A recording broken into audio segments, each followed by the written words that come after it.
termino qua, quindi passo subito la parola a Jeremy Costa, che è il direttore generale dell'Associazione Européenne des Conservatoires, e prego.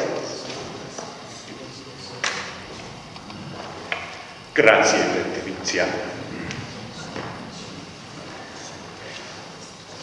Signore e signori, cari colleghi, please excuse me that that's about as far as my Italian goes. I'm very pleased to be here to speak to you today in this wonderful setting of the Abbey of Montecassino. And I should like to thank very much Lucia for inviting me to speak. I want to say a few words today about higher music education and the profession. So, higher music education does depend upon its close links with the profession. And professional music training, it has to be said, has only relatively recently realized that it is in the higher education area. A lot of this comes through the Bologna process that so many of us know so much about. But even I can say my former institution, the Royal College of Music in London, it was only about in the 1980s that it really worked out that what it was doing sat inside higher education. But now that it is established that what we are doing operates within higher music education, this means we must address these two worlds, these worlds of higher education and the world of the music profession, or maybe we should say the music professions, because of course it is a very diverse picture. This can create tensions, and I'd like to list just some of them. So we go to the next slide. So here's one. Is a student in higher music education looking for a good higher education qualification, or for the best help in preparing to enter the profession? Here's another one. Is the profession interested in the student's qualification, or in how well he or she plays? And then the third one. At master's, and especially doctoral level, does the need for students to fulfill academic requirements mean compromising on artistic excellence? I'm sure you could think of many more, but even those three are quite challenging already in terms of questions facing us. Now, initiatives such as Working with Music show the benefits of bringing students directly into the workplace as soon as possible, immediately after their studies, although I understand some of the participants entered a few years after that. It has fulfilled, I believe, a clear need, and it has proved a clear success.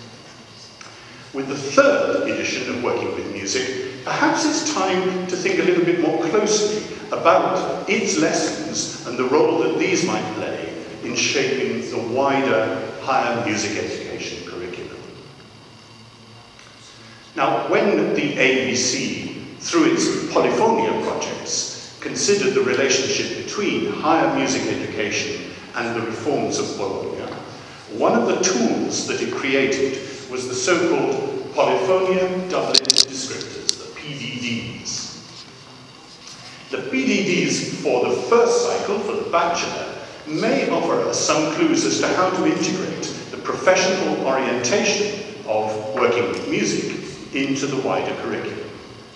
Now, you won't be able to read all of this, but don't worry, I'm going to start picking things out from here for you. So that's the statement, the complete statement for the first cycle of the Polyphonia Dublin descriptors. And what we did was to take the Dublin descriptors, which apply to all disciplines, and rewrite them a little bit so that they were more relevant for music.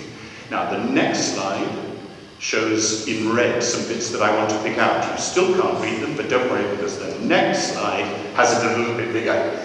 This is what we're going to talk about.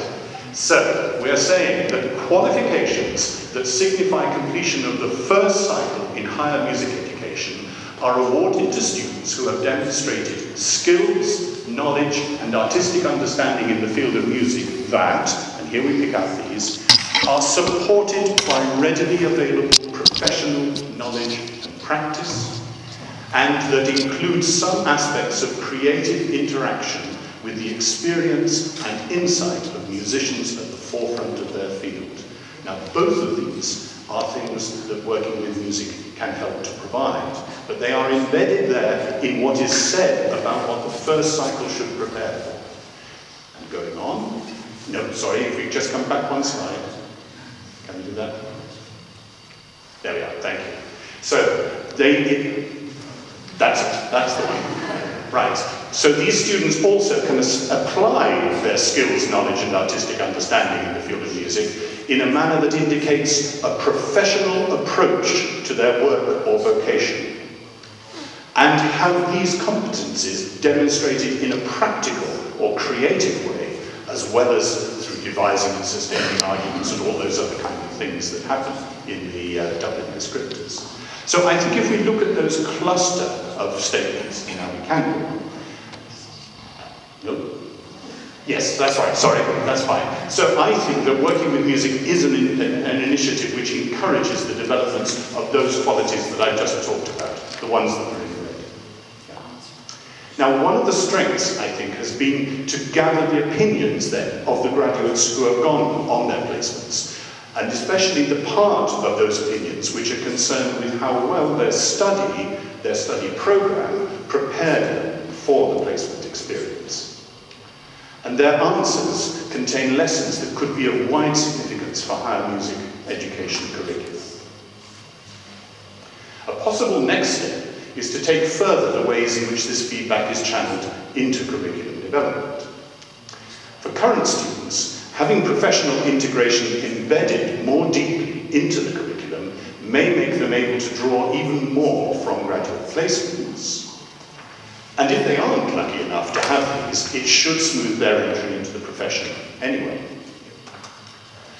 Another development might be the further codification of working with music placement experiences as part of accredited lifelong learning.